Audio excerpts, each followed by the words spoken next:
Meu irmão e minha irmã, a paz do Senhor esteja contigo nessa manhã tão bonita que o Senhor nos dá a graça de, pelas tecnologias, nos encontrar. Nosso palavra por palavra de hoje é do Evangelho de Marcos, capítulo 2, versículos 1 a 12. Caminhamos na estrada de Jesus. Este é o título de um livreto antigo, mas sempre atual, que a CNBB produziu para aprofundarmos o conhecimento e a vivência do Evangelho de Marcos. Lendo a passagem de hoje, lembrei-me dele, pois o texto fala de um paralítico. Jesus é o caminho e quer que as pessoas façam a experiência de caminhar com ele. Aquele homem não podia ser discípulo, pois estava impossibilitado de caminhar. Aqueles que podiam caminhar, o texto diz, vendo a fé deles, levaram aquele homem até Jesus.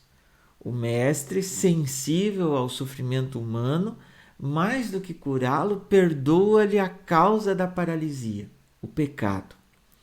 Chama-nos a atenção a preocupação daqueles 4 homens em levar o doente até Jesus, em arrumar um jeito de fazer com que o enfermo ficasse próximo de Cristo. Este é o primeiro desafio de hoje: levar as pessoas até Jesus. Para que isso aconteça, meus irmãos, precisamos fazer a experiência de maneira pessoal. Só amamos o que conhecemos.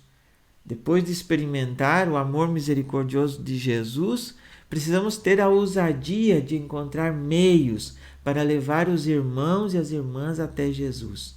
Nem que para isso precisemos ir pelo telhado. O caminho até Jesus nem sempre é fácil. Muitas multidões atrapalham o nosso caminhar. E estas, na maioria das vezes, não são pessoas, mas preconceitos, comodismo, indiferença, mágoas, descompromisso, frieza, etc. São as paralisias das quais precisamos deixar Cristo nos curar. Então, olhando para o texto de hoje, nos identificamos com quem? Com o paralítico? Com aqueles ousados homens? Com a multidão?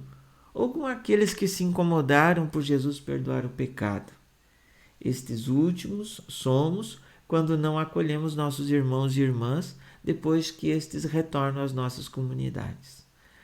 Outro desafio que esta passagem evangélica nos apresenta é a obediência. O homem curado obedece a Jesus. Se levantou e, carregando a sua cama, saiu diante de todos.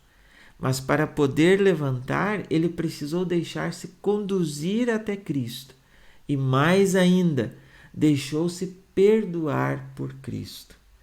Assim, somos motivados a acolher o perdão de Deus, o perdão que Deus nos oferece gratuitamente, seja pelo sacramento da confissão, seja pela tomada de consciência de nossos limites, seja pelo arrependimento. Precisamos ouvir mais uma vez: os teus pecados estão perdoados. O perdão dos pecados, minha gente, tem também uma função terapêutica.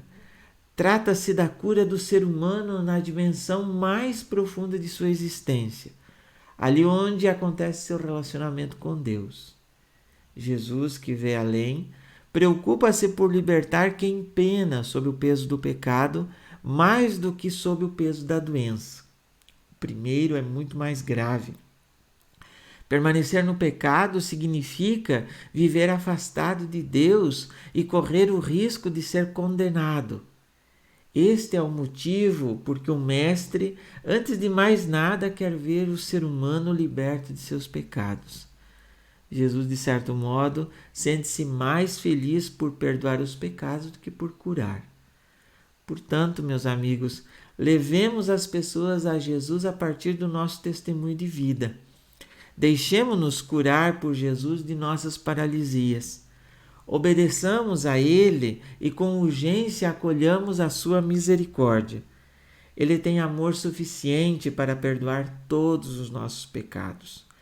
Caso não consigamos isso sozinhos, contemos com a coragem dos 4 homens de fé que representam a comunidade reunida. Mas não fiquemos paralisados por causa de nossos pecados. Deus te guarde neste dia, Deus te ilumine, Deus nos dê a paz. Em nome do Pai, do Filho e do Espírito Santo. Amém. Obrigado pela sua sintonia e até o nosso próximo programa, se assim o bom Deus nos permitir.